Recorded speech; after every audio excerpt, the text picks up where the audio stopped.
ஆலயம் வருவாயா? கர்த்தரும் இரட்சகருமாகிய இயேசு கிறிஸ்துவின் நாமத்தினாலே இந்த பரிசுத்த ஓய்வு நாளிலே உங்களை அன்போடு கூட வாழ்த்துகிறேன். உங்களுக்கு கிருபையும் தேவ சமாதானமும் உண்டாவதாக. கர்த்தருடைய கிருபையினாலே ஆண்டவர் நம்மை ஒவ்வொரு நாளும் நன்றாய் நடத்தி வருகிறார். நாம் அதிகமாய் ஆண்டவருக்கு நன்றி பலிகளை செலுத்துவோம். ஆண்டவருடைய பிரசன்னமும் கிருபையும் ஒவ்வொரு நாளும் நம்மை தாங்கி வழிநடத்துகிறபடினாலே ஆண்டவரே உமக்கு ஸ்தோத்திரம் என்று சொல்லுவோம். துதியமான சத்தத்தோடே தேவாலயத்திற்குள் போய் வருவனே என்ற வசனத்தின்படியே ஆண்டவருடைய நாமத்தை துதித்து ஆண்டவருடைய நாமத்தை ஸ்தோத்திரித்து உதடுகளின் காணையாகிய ஸ்தோத்திரபடிகளை செலுத்துவோம். கர்த்தர் நம்மேல் பிரியம் உடையவராக இருப்பார். ஆண்டவருக்கு ஏற்ற பரிசுத்தத்தோடு கூட நாம் ஆண்டவரை நோக்கி பார்க்கின்ற பொழுது அவர் நம் நடுவிலே பிரசன்னராய் இருக்கிறார்.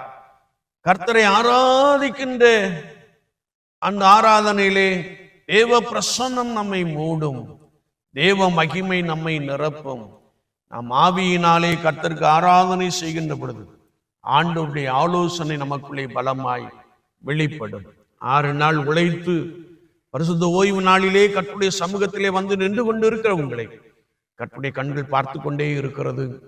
அவர் உங்களை வழிநடத்த உங்களை ஆசீர்வதிக்க போதுமானவராக இருக்கிறார். இந்த நாளிலும் கர்த்தருடைய ஆவியானவர் நமக்கு கொடுக்கிற வார்த்தை நீதிமொழியின் புஸ்தகம் 28ஆம் அதிகாரம் 20ஆம் வசனம் இப்படி சொல்லுகிறது: உண்மையுள்ள மனுஷன் பரிபூரணமான ஆசீர்வாதங்களை பெறுவான் என்று எழுதப்பட்டிருக்கிறது. உண்மையுள்ள மனுஷன் என்று வேதம் சொல்லுகிறது. நாம் வேதத்தை வாசிக்கின்ற பொழுது உண்மை உள்ளவர்கள் குறைந்து கொண்டே போகிற ஒரு காட்சியை நாம் பார்க்க முடியும். பக்தி உள்ளவன் அற்று போகிறான் என்று பரிசுத்த வேதாமத்திலே எழுதப்பட்டு இருக்கிறது. அநேகர் மைமாலத்தோடு கூட ஆண்டவரை நோக்கி பார்க்கிற அனுபவத்தை பார்க்க முடியும். உண்மை உள்ளவர்கள் கொஞ்ச பேர் என்பதை நாம் பரிசுத்த வேதாமத்தின் மூலமாகவும் நம்முடைய வாழ்க்கையின் அனுபவத்தின் மூலமாகவும் மிக தெளிவாக அறிந்து கொள்ள முடியும். எனவேதான் கர்த்தருடைய வசனம் சொல்லுகிறது, உண்மையுள்ள மனுஷன் பரிபூரணமான ஆசீர்வாதங்களை பெறுவான். உண்மையுள்ள மனுஷன் பரிபூரணமான ஆசீர்வாதங்களை பெறுவான். நாம் ஒவ்வொரு நாளும் கர்த்தருக்கு முன்பதாக உண்மையும் செம்மையுமாய் காணப்படுகின்ற பொழுது கர்த்தர் நம்மை நன்றாய் நடத்திவிட, கர்த்தர் உங்களை நன்றாய் ஆசீர்வதித்து விட போதுமானவராக இருக்கிறார் என்பதை குறித்து வேத வாக்கியங்கள் மிக தெளிவாக கற்றுக் கொடுக்கிறது. முதலாவதாக நாம் கர்த்தருடைய வார்த்தையை திருப்பிக் கொள்ளுகின்ற பொழுது யோசுவாவின் புஸ்தகம் 24ஆம் அதிகாரம் 14ஆம் வசனத்தை நாம் வாசிக்கின்ற பொழுது, நீங்கள் கர்த்தருக்கு பயந்து அவரை உத்தமமும் உண்மையுமாய் சேவித்து என்ற ஒரு வசனத்தை நாம் வாசிக்க முடியும். ஆண்டவராகிய இயேசு கிறிஸ்துவை சேவிப்பதில் நாம் உண்மையாய் இருக்க வேண்டும் என்பதை குறித்து வேத வாக்கியத்திலே நாம் மிக தெளிவாக அறிந்து கொள்ள முடியும். கர்த்தராகிய இயேசு கிறிஸ்துவை சேவிப்பதிலே ஆராதிப்பதிலே நாம் உண்மை உள்ளவர்களாக இருக்க வேண்டும் என்பதை குறித்து வேத வசனம் மிக தெளிவாக கற்றுக் கொடுக்கிறது. இங்கே யோசுவா இஸ்ரவேல் ஜனங்களை பார்த்து சொல்லுகின்ற பொழுது, நீங்கள் உங்கள் பிதாக்கள் நதிக்கு அப்புறத்திலும் எகிப்து தேசத்திலும் சேவித்த தேவர்களை அகற்றிவிட்டு கர்த்தரை சேவியுங்கள் என்று சொல்லுகிறார். இன்றைக்கு ஒருவேளை கர்த்தருடைய வார்த்தையை நாம் வாசிக்கின்ற பொழுது இஸ்ரவேல் ஜனங்கள் அந்நிய தேவர்களை சேவித்தார்கள் என்று எழுதப்பட்டிருக்கிறது. வேதம் சொல்லுகிறது, அந்நிய தேவர்களை நாடினால் வேதனை பெருகும் என்பதாக பரிசுத்த வேதாமத்திலே நாம் மிக தெளிவாக அறிந்து கொள்ள முடியும். இங்கே கர்த்தருடைய வசனத்தை நாம் வாசிக்கின்ற பொழுது, நீங்கள் சேவித்த தேவர்களை அகற்றிவிட்டு என்று வசனம் சொல்லுகிறார். இன்றைக்கு நாம் நம்மில் அநேகர் எண்ணுகிற காரியம் என்னவென்றால், விக்கிரக ஆராதனை என்பதை நாம் அநேகர் எண்ணுகிறோம். ஆனால் வேதம் சொல்லுகிறது பொருளாசை என்னும் விக்கிரக ஆராதனை. ஒருவேளை நமக்கு எல்லாம் இருந்தும் மறுபடியும் மறுபடியும் சேர்த்து குவித்து வைக்கின்ற ஒரு காட்சியை நாம் பார்க்கின்ற பொழுது அது ஆண்டவருக்கு பிரியமில்லாத ஒரு காரியம். கர்த்தருடைய வேதத்தை நாம் வாசிக்கின்ற பொழுது அப்படிப்பட்ட காரியங்களை நாம் அகற்றிவிட வேண்டும் என்று வசனம் சொல்லுகிறது. சிலர் பெருமையோடு கூட வாழுகின்ற இயல்பு, சிலர் ஒருவேளை மற்றவர்களை அற்பமாய் எண்ணி வாழுகின்ற ஒரு குணங்களை நாம் பார்க்க முடியும். ஆனால் நான் என்னிடத்திலே காணப்படுகின்ற தேவையற்ற காரியங்களை, அகற்ற வேண்டிய காரியங்களை நான் அகற்றிவிட்டு கர்த்தரை சேவிப்பதிலே, கர்த்தரை ஆராதிப்பதிலே நாம் உண்மை உள்ளவர்களாக காணப்பட வேண்டும் என்பதை குறித்து வேத வசனங்கள் மிக ஆழமாக கற்றுக் கொடுப்பதை நான் நன்றாய் அறிந்து கொள்ள முடியும். எனவேதான் வேதம் சொல்லுகிறது, ஆவியினாலே கர்த்தருக்கு ஆராதனை செய்யுங்கள், புத்தி உள்ள ஆராதனை செய்யுங்கள் என்று சொல்லி நாம் கர்த்தருடைய வேதத்திலே மிக தெளிவாக அறிந்து கொள்ள முடியும். என்னை கேட்டுக்கொண்டு இருக்கிற என் அன்பு சகோதரனே, சகோதரியே, யோசுவா இஸ்ரவேல் ஜனங்களை பார்த்து சொன்னபோது அவர்கள் நாங்கள் அந்நிய தேவர்களை அகற்றிவிட்டு கர்த்தரையே சேவிப்போம் என்று சொல்லுகிற ஒரு வார்த்தையை 21ஆம் வசனத்திலே நாம் தெளிவாய் அறிந்து கொள்ள முடியும்.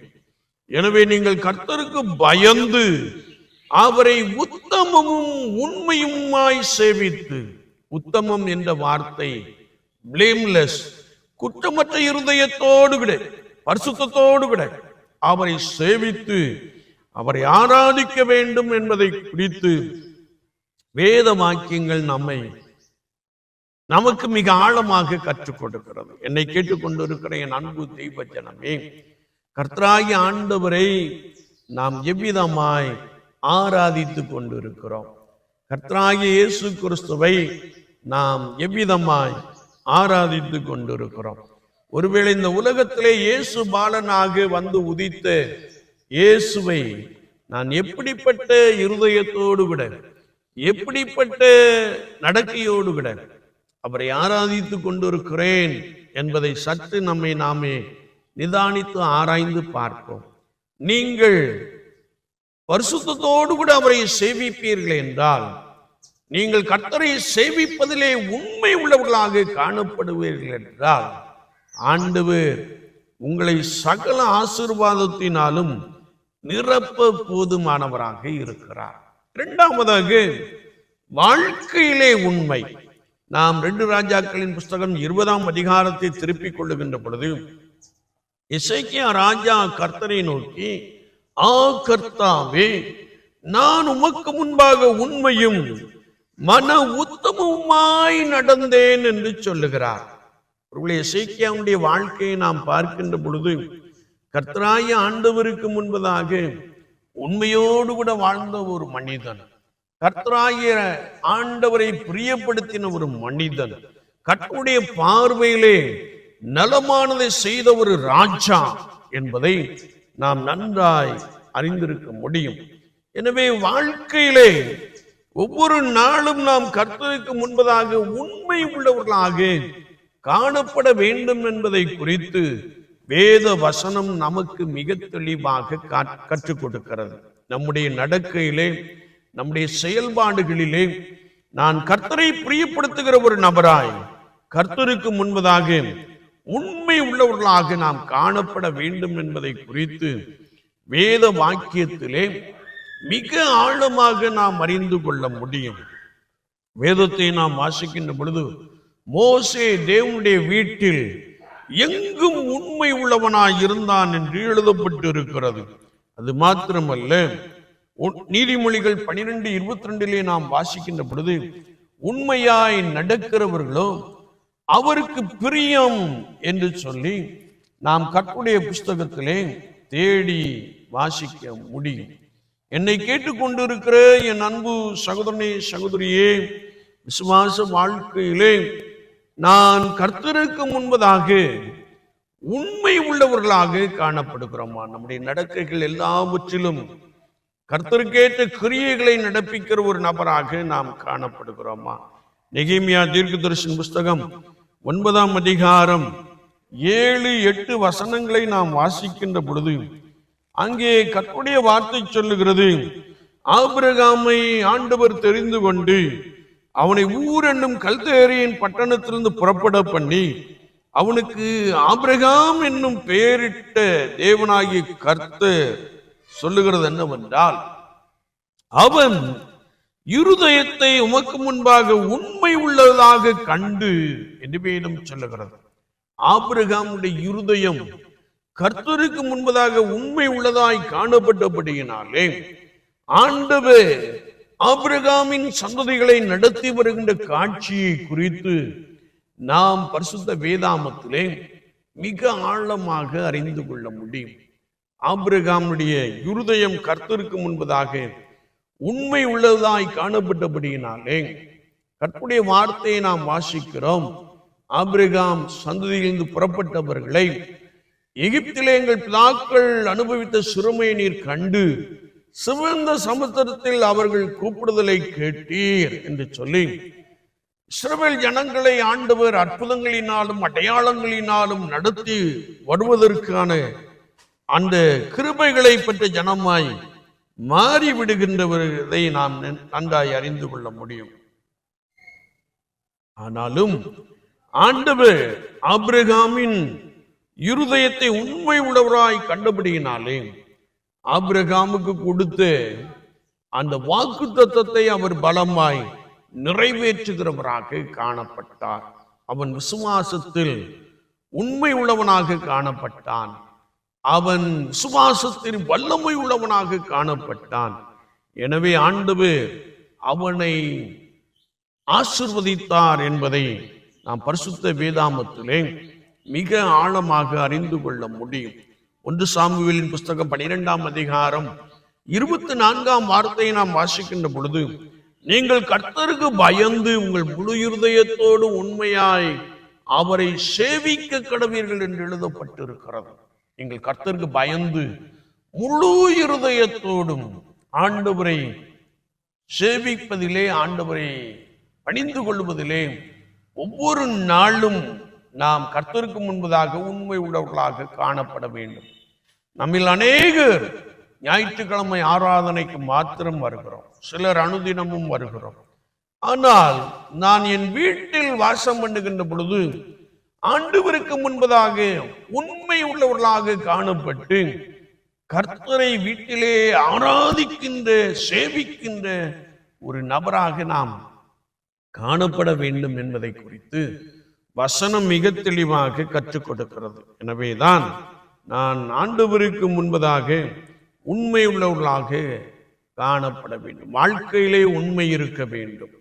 வேதம் வாசிப்பதிலே உண்மை, ஜெபிப்பதிலே நாம் உண்மை உள்ளவர்களாக இருக்க வேண்டும் என்பதை குறித்து வேத வாக்கியங்கள் மிக தெளிவாக கற்றுக் கொடுக்கிறது. இங்கே எசேக்கியா ராஜா கர்த்தருக்கு முன்பதாக உண்மையும் மனம் உத்தமமாய் நடந்து கர்த்தருடைய பார்வையிலே நலமானதை செய்தபடியினாலே எசேக்கியாவுக்குள்ளே காணப்பட்ட அந்த வியாதியை ஆண்டவர் நீக்கி போட்டார் என்பதை குறித்து நாம் பரிசுத்த வேதாமத்திலே மிக தெளிவாக அறிந்து கொள்ள முடியும். அவனுடைய ஆயுசு நாட்களை கூட்டி கொடுத்தார் என்பதை, அவனை அற்புதங்களினாலே நிரப்பினார் என்பதை நாம் மிக தெளிவாக அறிந்து கொள்ள முடியும். என்னை கேட்டுக்கொண்டு இருக்கிற என் அன்பு சகோதரனே சகோதரியே, ஒவ்வொரு நாளும் வாழுகின்ற வாழ்க்கையிலே நான் கர்த்தருக்கு முன்பதாக, கர்த்தராகிய இயேசு கிறிஸ்துவுக்கு முன்பதாக உண்மை உள்ளவர்களாய் வாழுகின்ற பொழுது ஆண்டவர் நம்மை அற்புதங்களினாலும் அடையாளங்களினாலும் பலமாய் நிரப்ப போதுமானவராக இருக்கிறார். இன்னும் நாம் கர்த்தருடைய வேதத்தை திருப்பிக் கொள்ளுகின்ற பொழுது, 2 நாளாகமத்தின் புஸ்தகத்தை நாம் திருப்பிக் கொள்ளுகின்ற பொழுது அங்கே 31ஆம் அதிகாரத்திலே நாம் வாசிக்கிறோம், ஆண்டவருக்கென்று கொடுப்பதில் உண்மை, ஆண்டவருக்கென்று கொடுப்பதில் உண்மை. இந்த அதிகாரத்தை நாம் வாசிக்கின்ற பொழுது இங்கே கர்த்தருடைய வார்த்தையிலே நாம் வாசிக்கிறோம், எசேக்கியா ராஜா கர்த்தருடைய நியாயப்பிரமாணத்தில் எழுதியிருக்கிறபடியே அந்தி சந்திகளில் செலுத்த வேண்டிய சர்வாங்க தகன பலிக்கும் ஓய்வு நாட்களிலும் மாத பிறப்புகளிலும் பண்டிகையிலும் செலுத்த வேண்டிய சர்வாங்க தகன பலிக்கும் தன் ஆஸ்தியிலிருந்து தன் பங்கை கொடுத்தான் என்று வேதம் சொல்லுகிறது. அரசாங்க பணத்தை கொடுக்கவில்லை, அவன் தன்னுடைய ஆஸ்தியிலிருந்து கர்த்தருக்கென்று கொடுத்தான். அது மாத்திரமல்ல, ஆசாரியரும் லேவியரும் கர்த்தருடைய நியாயப்பிரமாணத்தை உற்சாகமாய் கை கொள்ளும்படி அவர்களுக்குரிய பாகத்தை கொடுக்க ஜனங்களுக்கும் எருசலேமின் குடிகளுக்கும் கட்டளையிட்டான். அவன் முதலாவது கொடுத்தான். பின்பு ஆசாரியரும் லேவியரும் கொடுக்கும்படியாகவும் ஜனங்கள் தங்கள் பாகத்தை கொடுக்கும்படியாகவும் கட்டளையிட்டான் என்று வேதம் சொல்லுகிறது. இந்த வார்த்தை பிரசித்தமான போது என்று நாம் வேதத்திலே வாசிக்கிறோம்.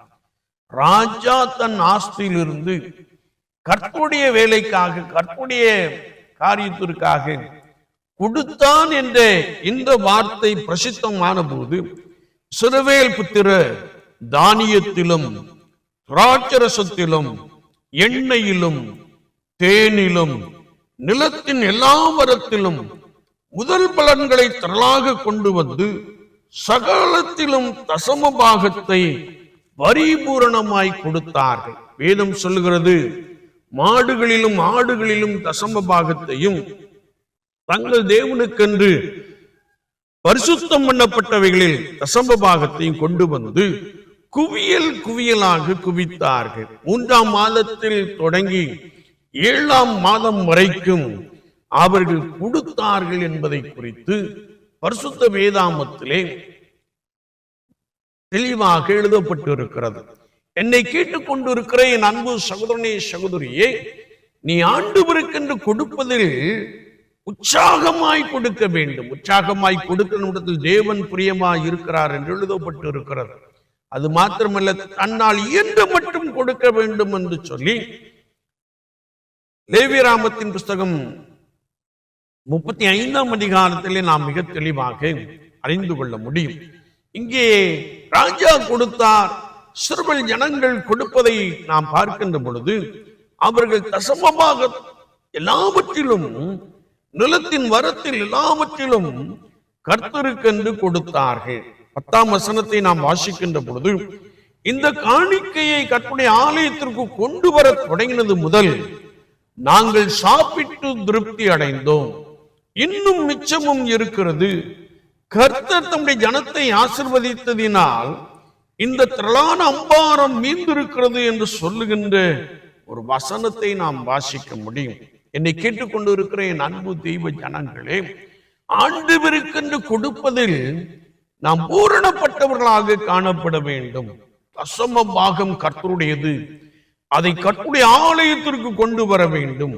அது மாத்திரமல்ல, 12ஆம் வசனத்திலே நாம் வாசிக்கின்ற பொழுது தசம பாகத்தையும் பரிசுத்தம் பண்ணப்பட்டவைகளையும் உண்மையாய் எடுத்து வைத்தார்கள். கர்த்தருக்கென்று கொடுப்பதிலே நான் உண்மை உள்ள ஒரு நபராய் காணப்படுகிறேனா? கர்த்தருக்கென்று கொடுப்பதிலே நான் உண்மை உள்ளவர்களாக காணப்படுகிறோமா? வேதம் சொல்லுகிறது, ஒரு ஏழை விதவை தன்னுடைய ஜீவனத்திற்குண்டான எல்லாவற்றையும் கொடுத்து விட்டாள். கொடுத்தது 2 காசு. ஆனால் தனக்கென்று வைத்துக் கொள்ளாமல் தன்னுடைய ஜீவனத்திற்குண்டான எல்லாவற்றையும் கொடுத்தாள். ஆண்டவராக இயேசு அவளை பார்த்து சொன்னபோது, இவள் மற்ற எல்லாரையும் விட அதிகமாய் கொடுத்தாள் என்று சொல்லுகிறார். நம்ம எண்ணி பார்த்து கொண்டு வந்து கொண்டு இருக்கிறோம், இருக்கிறதுல கொஞ்சம் எடுத்துட்டு வருகிறோம். ஆனால் ஆண்டவருடைய வார்த்தை சொல்லுகிறது, அவள் தனக்குண்டான எல்லாவற்றையும் கொடுத்து விட்டாள். விசுவாச வாழ்க்கையிலே நான் கர்த்தருக்கென்று எவண்ணமாய் கொடுக்கிறோம். ஒருவேளை நாம் ஒரு பண்டிகை காலத்திற்குள்ளே கடந்து வருகிறோம். இயேசு கிறிஸ்து பிறப்பின் பண்டிகையை வருஷந்தோறும் உற்சாகமாய் கொண்டாடுகிறோம். புதிய வஸ்திரங்கள் எடுத்துக் கொள்ளுகிறோம், புதிய பலகாரங்கள் செய்கிறோம், புதிய காரியங்களை ஒவ்வொரு ஆண்டும் வித்தியாசமாய் செய்து நாம் கொண்டாடி கொண்டே இருக்கிறோம். ஆனால் நம்மோடு கூட அநேக ஏழ்மையான ஜனங்கள் வாழுகிறதை நாம் கண்டுகொள்வதே இல்லை. இயேசு ஏன் பணக்காரன் வீட்டிலே பிறக்கவில்லை என்றால், அவர் ஏழைகளை ஆதரிக்கும்படியாய், ஏழ்மையான ஜனங்களை நினைத்துக் கொள்ளும்படியாய் அவர் ஏழை கோலம் பூண்டார் என்று எழுதப்பட்டு இருக்கிறது. ஒருவேளை அவருக்கு சத்துரத்திலே இடம் இல்லை, ஆனால் மாட்டுத் தொழுவத்திலே போய் பிறந்தார். இது எதை குறிக்கிறது என்றால், ஏழ்மையான ஜனங்களை நாம் ஆதரிக்க வேண்டும், அவர்களுக்கு உதவி செய்ய வேண்டும் என்பதற்காக ஆண்டவர் ஒரு ஏழ்மையான ஒரு இடத்தை தெரிந்து கொண்டார் என்பதை நாம் பரிசுத்த வார்த்தையிலே மிக தெளிவாக அறிந்து கொள்ள முடியும். அப்படி என்றால் இந்த பண்டிகை நாட்களிலே நம்மால் இயன்ற மட்டும் ஒருவேளை நம்மால் ஒரு சோப்பு கொடுக்க முடிகிறது என்றால் ஒரு சோப்பு கொடுக்க வேண்டும். ஒருவேளை இது கொடுத்தல் என்பது ஏதோ 10 பேர் 15 பேர் அல்ல, திருச்சபையில் உள்ள எல்லா குடும்பத்தாரும், ஒவ்வொரு குடும்பத்தாரும் தங்களால் இயன்றதை கொடுப்பதில் உண்மையாய் காணப்பட வேண்டும். ஒரு சோப்பு கொடுக்கலாம், அல்லது எண்ணெய் கொடுக்கலாம், அல்லது பருப்பு, இன்னும் தானிய வகைகள், அரிசி போன்றவைகளை கொடுக்கலாம். ஏனென்றால் நம்மால் இயன்ற மட்டும் நாம் கொடுப்பதிலே உண்மையாய் காணப்பட வேண்டும். எனவேதான் உண்மையுள்ள மனுஷன் பரிபூரணமான ஆசீர்வாதங்களை பெறுவான். கொடுங்கள், அப்பொழுது உங்களுக்கு கொடுக்கப்படும் என்றெல்லாம் எழுதப்பட்டு இருக்கிறது. வேத வாக்கியத்தை நாம் வாசிக்கின்ற பொழுது இங்கே பரிசுத்தம் பண்ணப்பட்டவைகள் தசமபாகத்தை உண்மையாய் எடுத்து வைத்தார்கள். உண்மையாய் கொடுக்க வேண்டும். ஒருவேளை இந்த பண்டிகை காலத்திலே நாம் கிருபை இல்லத்திற்காக, முதியோர் இல்லத்திற்காக நாம் கொடுப்போம். அது மாத்திரமல்ல, நமக்கு அருகாமையில் உள்ள நல்ல சமாரியன் ஹோமுக்காக நம்மால் என்ன மட்டும், உங்களால் என்ன முடியுமோ அதை நீங்கள் கர்த்தருக்கென்று கர்த்தருடைய ஆலயத்திலே கொண்டு வந்து படைக்கின்ற பொழுது, அது 3வது வாரத்திலே அவர்களுக்கென்று உங்களை அர்ப்பணித்து நீங்கள் உங்களால் இயன்றதை படைக்கின்ற பொழுது, அதிகம் உடையவர்கள் அதிகமாய் படைக்கலாம். 5 கிலோ அரிசி, 10 கிலோ அரிசி, 25 கிலோ பேக் என்று சொல்லி நீங்கள் ஒன்றுமில்லாதவர்களை ஆதரிக்கும்படியாய், திக்கற்றவர்களை ஆதரிக்கும்படியாய் நீங்கள் கொடுப்பதில் உண்மையாய் காணப்படுகின்ற பொழுது ஆண்டவர் உங்களை பலமாய் ஆசீர்வதிக்கிறார். நல்ல சமாரியன் ஹோமை பாருங்களேன். ஒருவேளை பைத்தியம் பிடித்து தெருவிலே அடைந்து கொண்டிருக்கின்ற திக்கற்ற மனிதன், குடும்பம் கைவிட்டு விட்டது, அல்லது அவன் சுய நினைவை அற்றவனாக, மெண்டல் ரிட்டார்டர் என்று சொல்லுகின்ற புத்தி சுவாதீனம் இல்லாத ஒரு நபராக ஆங்காங்கே அலைந்து கொண்டிருக்கிற நபர்களை தேடி பிடித்து அவர்களை நன்றாய் சுத்தம் செய்து பராமரித்து அவருடைய தேவைகளை சந்தித்து, அது மாத்திரமல்ல அவர்களில் அநேகருக்கு மருத்துவ உதவி செய்து அவர்கள் குணப்பட்டு வெளி சொல்லுகின்ற காட்சியை நாம் கண்டிருக்கிறோம். ஒருவேளை அதற்கென்று ஒரு குடும்பம் மிகுந்த பலமாய் செயல்படுவதை நாம் பார்க்கிறோம். அர்ப்பணிப்போடு கூட செயல்படுகிறதை நாம் பார்க்கிறோம். அவர்களுக்கு தோள் கொடுக்கும்படியாய், அவர்களுக்கு உதவி செய்யும்படியாய் நம்மால் இயன்றதை நாம் கர்த்தருக்கென்று கொடுக்கின்ற பொழுது, கொடுப்பதில் உண்மை உள்ளவர்களாக காணப்படுகின்ற பொழுது ஆண்டவர் உங்களை ஆசீர்வதிக்கிறார். அவர்களை போஷிக்கிறவராக காணப்படுகிறார். எனவே விசுவாச வாழ்க்கையிலே நாம் இன்னும் வாசிக்கின்ற பொழுது 2 நாளாகமம் 31ஆம் அதிகாரத்திலே 20ஆம் வசனம் சொல்லுகிறது, இந்த பிரகாரமாக எசேக்கியா யூதாவெங்கும் நடப்பித்து தன் தேவனாகிய கர்த்தருக்கு முன்பாக நன்மையும் செம்மையும் உண்மையுமானதை செய்தான் என்று எழுதப்பட்டு இருக்கிறார். எனவே விசுவாச வாழ்க்கையிலே கொடுப்பதிலே நாம் உண்மை உள்ளவர்களாக காணப்படுவோம். வேதம் சொல்லுகிறது, மக்கதோனியா நாட்டு திருச்சபையார் அவர்களே தாங்கள் ஒன்றுமில்லாதிருந்தும் தாங்கள் சோதிக்கப்பட்டும் அவர்கள் தங்களால் இயன்றதை கொடுத்தார்கள். தங்களால் இயன்றதை கொடுத்தார்கள். வேதம் சொல்லுகிறது, ஆண்டவர் அவர்களை கொடுக்கும்படியான ஒரு பெரிய பாக்கியத்தை வைத்திருக்கிறார். எனவே விசுவாச வாழ்க்கையிலே நாம் கர்த்தருக்கென்று கொடுப்பதில்லை, என்னோடு கூட வாழ்ந்து கொண்டிருக்கிற ஒன்றுமில்லாதவர்களுக்கு கொடுப்பதில்லை, நாம் உண்மை உள்ளவர்களாக காணப்படுவோம். வேதம் சொல்லுகிறது, இந்த சிறியரில் ஒருவருக்கு எதை செய்தீர்களோ அதை எனக்கே செய்தீர்கள் என்று சொன்னார். நான் பசியாயிருந்தேன், எனக்கு ஆகாரம் கொடுத்தீர்கள். நான் வியாதியாயிருந்தேன், என்னை பார்க்க வந்தீர்கள். நான் சிறையில் இருந்தேன், என்னை பார்க்க வந்தீர்கள்.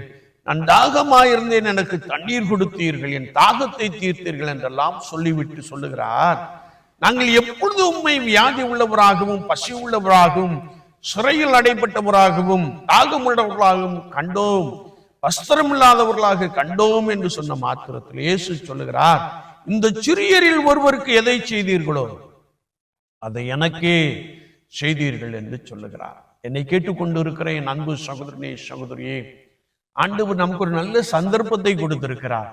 கிறிஸ்து பிறப்பின் பண்டிகைக்கு முன்பதாக, கிறிஸ்து பிறப்பின் பண்டிகையை ஆசரிப்பதற்கு முன்பதாக நம்மால் என்று மட்டும் கொடுப்பதிலே உண்மை உள்ளவர்களாக காணப்படுவோம். ஆண்டவர் உங்களை பரிபூர்ணமான சமாதானத்தினாலே, பரிபூர்ணமான மகிழ்ச்சியினாலே, பரிபூர்ணமான ஆசீர்வாதங்களினாலே உங்களை பலமாய் நிரப்ப போதுமானவராக இருக்கிறார். கர்த்தருடைய வார்த்தை சொல்லுகிறது, இவர்கள் எல்லாரும் ஆண்டவருக்கென்று தசம பாகத்திலே பலமாய் கொடுத்தார்கள். ஆண்டவர் அவர்களை நன்றாய் ஆசீர்வதித்தார். மீதி இருந்தது என்பதை குறித்து வசனத்திலே நாம் மிக ஆழமாக அறிந்து கொள்ளுகிறோம். இன்னும் கடைசியாக பரிசுத்த லூக்கா எழுதின சுவிசேஷம் 19ஆம் அதிகாரம் 12 முதல் 17 வசனங்களை நாம் வாசிக்கின்ற பொழுது பொறுப்பில் நாம் உண்மையாயிருக்க வேண்டும். கர்த்தர் நமக்கு கொடுத்த பொறுப்பில் உண்மையாயிருக்க வேண்டும். ஆண்டவர் நம்மில் அநேகருக்கு அரசு துறையிலே பணியாற்றும்படியாய் சத்துவத்தை கொடுத்திருக்கிறார். சிலர் தனியார் துறையிலே பணியாற்றி கொண்டிருக்கிறோம்.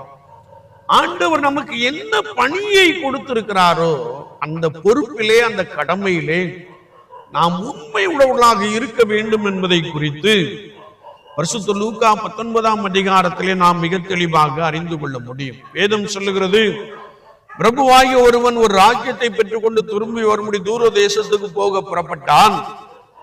புறப்படும் போது அவன் தன் ஊழியக்காரர்கள் 10 பேரை அழைத்து அவர்களிடத்தில் 10 ராத்தல் திரவியங்கள் கொடுத்து, நான் திரும்பி வரும்பொழுது இதை கொண்டு வியாபாரம் பண்ணுங்கள் என்று சொன்னான்.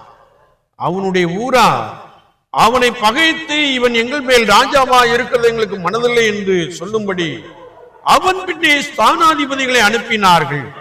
அவன் ராஜ்யத்தை பெற்றுக்கொண்டு திரும்பி வந்தபோது தன்னிடத்தில் திரவியம் வாங்கியிருந்த அந்த ஊழியக்காரர்கள் அவன் வியாபாரம் பண்ணி சம்பாதித்த இவ்வளவு என்று அறியும்படி அவர்களை தன்னிடத்தில் அழைத்து வர சொன்னான் என்று வேதம் சொல்லுகிறது. வேதத்தை நாம் வாசிக்கின்ற பொழுது அங்கே கர்த்தருடைய வார்த்தை சொல்லுகிறது, ஆண்டவனே உம்முடைய ராத்தலினால் 10 ராத்தல் ஆதாயம் கிடைத்தது என்று சொன்னான். எஜமான் அவனை நோக்கி, நல்லது உத்தம ஊழியக்காரனே, நீ கொஞ்சத்திலே உண்மையா உள்ளவனாய் இருந்தபடியால் 10 பட்டணங்களுக்கு அதிகாரியாயிரு என்று சொன்னார். ராஜா பொறுப்பை கொடுத்து விட்டு சொல்லுகிறார், திரும்ப அதை கணக்கு கேட்கிறார். நீ என்ன செய்தாய் என்று கேட்கிறது. அதில் 10 ராத்தல் வாங்கினவன் இன்னொரு 10 ராத்தலை சம்பாதித்தேன் என்று சொல்லுகிறான். 5 ராத்தல் வாங்கினவன் இன்னொரு 5 ராத்தலை சம்பாதித்தேன் என்று சொல்லுகிறான். நீ 5 பட்டணங்களுக்கு அதிகாரியாயிரு, நீ 10 பட்டணங்களுக்கு அதிகாரியாயிரு, நீ உண்மை உள்ளவனாய் காணப்பட்டாய் என்று சொல்லி அவனை மேன்மைப்படுத்துகிற ஒரு அனுபவத்தை நாம் பார்க்க முடியும். இந்த ஒரு ராத்தலை பெற்றவன், நீர் கடினமானவர் என்று சொல்லி உம்முடைய ராத்தலை சீலையிலே சுற்றி மண்ணுக்குள்ளே புதைத்து வைத்திருக்கிறேன் என்று சொன்ன மாத்திரத்திலே அவன் கடும் கோபம் கொண்டான். பொறுப்பை கொடுத்து விட்டு சொல்லுகிறார், திரும்ப அதை கணக்கு கேட்கிறார். நீ என்ன செய்தாய் என்று கேட்கிறது. அதில் 10 ராத்தல் வாங்கினவன் இன்னொரு 10 ராத்தலை சம்பாதித்தேன் என்று சொல்லுகிறான். 5 ராத்தல் வாங்கினவன் இன்னொரு 5 ராத்தலை சம்பாதித்தேன் என்று சொல்லுகிறான்.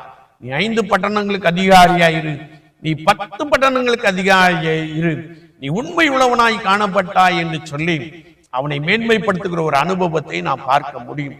இந்த ஒரு ராத்தலை பெற்றவன், நீர் கடினமானவர் என்று சொல்லி உம்முடைய ராத்தலை சீலையிலே சுற்றி மண்ணுக்குள்ளே புதைத்து வைத்திருக்கிறேன் என்று சொன்ன மாத்திரத்திலே அவன் கடும் கோபம் கொண்டான்.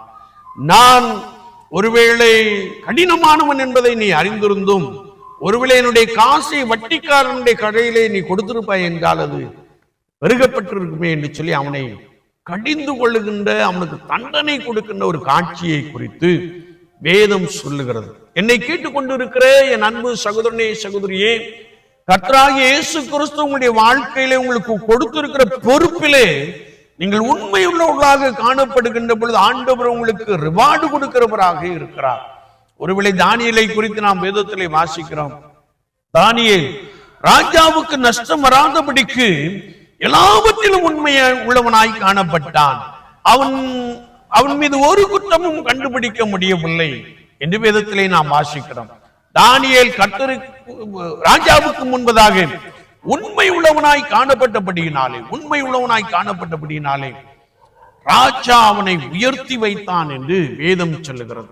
ஒருவேளை ராஜாங்கத்திலே மேன்மையான ஒரு இடத்திலே அவன் உயர்த்தப்பட்டதை குறித்து நாம் பரிசுத்த வேதாமத்திலே மிக தெளிவாக அறிந்து கொள்ள முடியும். இந்த ஓமை எதை குறிக்கிறது என்றால், the parable is a warning about delay. வேதத்திலே எழுதப்பட்டு இருக்கிறது, அவர் தாமதிக்கிறாரே என்றால், அவர் நீடிய பொறுமையோடு கூட இருக்கிறாரே என்றால், எல்லா ஜனங்களும் ரட்சிக்கப்படும்படிக்கு அவர் நீடிய பொறுமையோடு கூட தாமதிக்கிறார் என்று எழுதப்பட்டு இருக்கிறது.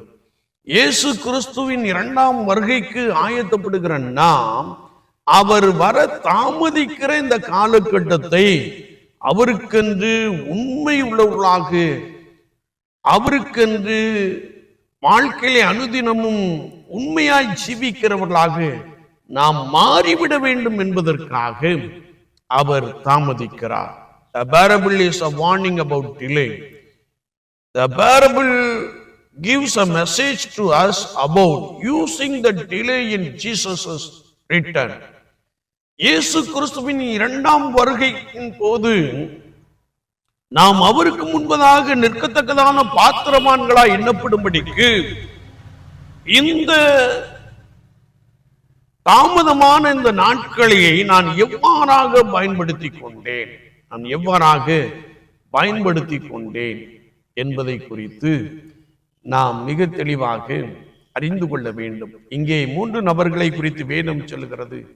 2 நபர்கள் எஜமானின் எண்ணத்தை கண்டு தாளந்தை பயன்படுத்தினார்கள், ஒருவன் புதைத்து வைத்து விட்டான்.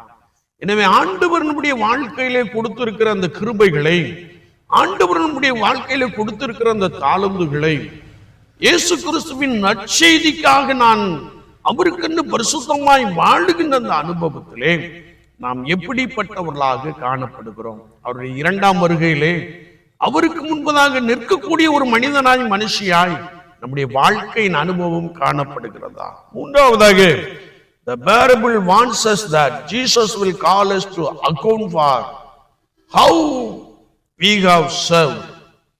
ஆண்டவர் நம்முடைய வருகையிலே, நம்முடைய 2ஆம் வருகையிலே நம்மை குறித்து கணக்கு கேட்கிறவராக இருக்கிறார் என்று வேதம் சொல்லுகிறது. ஒருவேளை அவர் கணக்கு கேட்கிறவராக இருக்கிறார். எஜமான் வந்தான், கணக்கு கேட்டான். நான் கொடுத்த தாளந்தை வைத்து நீங்கள் என்ன வியாபாரம் பண்ணினீர்கள், எப்படி பண்ணினீர்கள் என்று கேட்கிற ஒரு கேள்வியை நாம் இங்கே காண முடியும். என்னை கேட்டுக்கொண்டு இருக்கிற என் அன்பு தெய்வ ஜனமே, ஆண்டவராகிய இயேசு கிறிஸ்து நம்மிடத்தில் கணக்கு கேட்பவர்.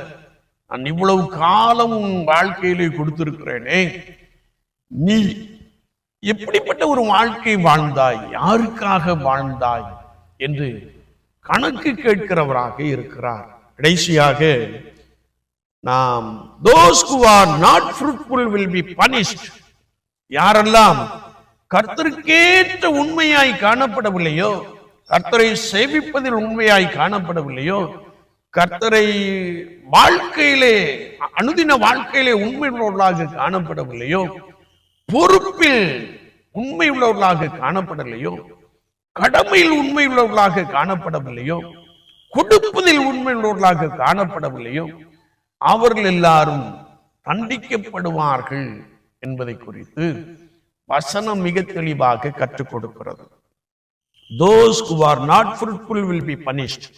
யாரெல்லாம் ஆண்டவராகிய இயேசு கிறிஸ்துவின் வருகையிலே அவருக்கேற்ற கிரியைகளை நடப்பிக்காமல் தங்கள் இஷ்டம் போல் வாழ்ந்தார்களோ, அவர்கள் எல்லாரும் தண்டிக்கப்படுவார்கள் என்பதை குறித்து வேதவாக்கியம் மிக தெளிவாக கற்றுக் கொடுக்கிறது.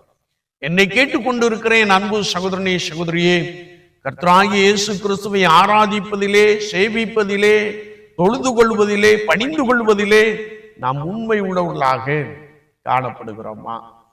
இரண்டாவதாக, ஒருவேளை கர்த்தருக்கென்று கொடுப்பதிலே நாம் உண்மை உள்ளவர்களாக காணப்படுகிறோமா? அது மாத்திரமல்ல, நமக்கு ஆண்டவர் கொடுத்த பொறுப்பிலே நாம் உண்மையுள்ள ஒரு மனுஷியாய் காணப்படுகிறோமா? சற்று நம்மை நாமே ஆராய்ந்து பார்ப்போம். அனுதின ஜீவியத்திலே நான் கர்த்தருக்கு முன்பதாக உண்மையுள்ளவனாக காணப்படுகிறேனா? உண்மையுள்ள மனுஷன் பரிபூரணமான ஆசீர்வாதங்களை பெறுவான். உண்மையுள்ளவர்களோ நீதியாய் வாழ்வார்கள். அது மாத்திரமல்ல, உண்மை உள்ளவனுக்கு கர்த்தர் துணையாய் நிற்கிறார். உத்தமனுக்கு கர்த்தர் துணை என்று எழுதப்பட்டு இருக்கிறது. என்னை கேட்டுக்கொண்டு இருக்கிற என் அன்பு சகோதரனே, சகோதரியே, அனுதின ஜீவியத்திலே நான் எப்படி கர்த்தருக்கு முன்பதாக வாழ்ந்து கொண்டிருக்கிறேன்? கர்த்தர் நம்மை பார்த்து கொண்டே இருக்கிறார். அவர் நம்முடைய நினைவின் தோற்றத்தை எல்லாம் பார்க்கிறார். அவர் என்னுடைய நடைகளை எல்லாம் எண்ணுகிறார். அவருக்கு மறைவானது ஒன்றும் இல்லை. அவருக்கு முன்பதாக எல்லாம் வெளியரங்கமாக இருக்கிறது. எனவே அன்றாட ஜீவியத்திலே நான் கர்த்தரை ஆராதிப்பதிலே, கர்த்தரை சேவிப்பதிலே உண்மை உள்ளவர்களாக காணப்படுகிறோமா? அது மாத்திரமல்ல, நான் அனுதின ஜீவியத்திலே, அனுதின வாழ்க்கையிலே உண்மை உள்ளவர்களாக காணப்படுகிறோமா? நமக்கு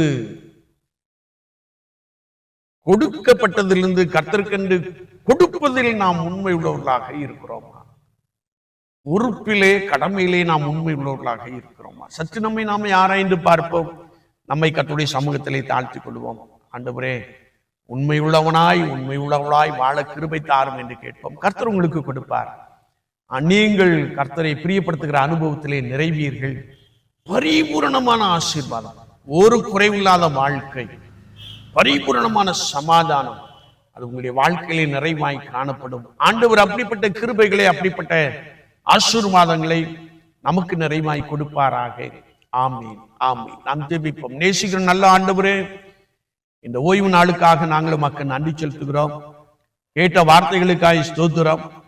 ஒவ்வொரு நாளும் உங்களுடைய வாழ்க்கையிலே உமக்கு முன்பதாக நாங்கள் உண்மையாய் ஆராதிக்க, ஆண்டவரே, எங்களுடைய அனுதின ஜீவியத்திலே நீர் எங்களை பார்க்கிறீர் என்ற அனுபவத்திலே உண்மையாய் வாழ, உத்தமமாய் வாழ நீர் எங்களுக்கு கொடுத்திருக்கிற ஆண்டவரே ஆசீர்வாதங்களிலிருந்து ஒன்றுமில்லாதவர்களுக்கு கொடுக்கின்ற அந்த தன்மையிலே உண்மையுள்ளவர்களாக காணப்பட எங்களுக்கு அதிகமாய் உதவி செய்யும். எங்களுடைய கடமையிலே, பொறுப்பிலே உமக்கு முன்பதாக உத்தம இருதயத்தோடு கூட, உண்மையோடு கூட வாழக்கூடிய சத்துவத்தை தார். எல்லாவற்றும் மேலாக இந்த பூலோக வாழ்க்கையிலே இரண்டாம் வருகைக்காக காத்திருக்கிறவர்களாக, பரலோகத்தின் அனுபவத்தை பெற்றுக் கொள்ளுகிறவர்களாக, நாமத்திற்கு பயந்து ஜீவிக்கிறவர்களாக காணப்பட உதவி செய்யும். யாரெல்லாம் உமக்கு முன்பதாக உண்மையாய் காணப்படுகிறார்களோ அவர்கள் எல்லாரையும் நீர் பரிபூர்ணமான ஆசீர்வாதங்களினாலே நிரப்புவீராக. ஆண்டவருடைய நாமம் இவர்களை பலப்படுத்தட்டும், இவர்களையும் சந்ததிகளையும் பலமாய் ஆசீர்வதிக்கட்டும்.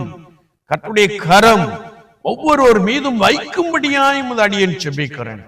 பரிபூர்ணமான சந்தோஷம், பரிபூர்ணமான ஆசீர்வாதங்கள் ஒவ்வொரு குடும்பத்தையும் நிரப்பட்டும். அதற்காக இவர்கள் உமக்கு முன்பதாக எல்லாவற்றிலும் உண்மையுள்ளவர்களாக காணப்பட கிருபை தார். எங்களை தாழ்த்துகிறோம். தொடர்ந்து வழி நடத்தும். இயேசு கிறிஸ்துவின் நாமத்தில் ஜெபங்கேளும் பரிசுத்த பிதாவே. ஆமென், ஆமென். ஆலயம் வருவாயா, தேவாலயம் வருவாயா, ஆலயம்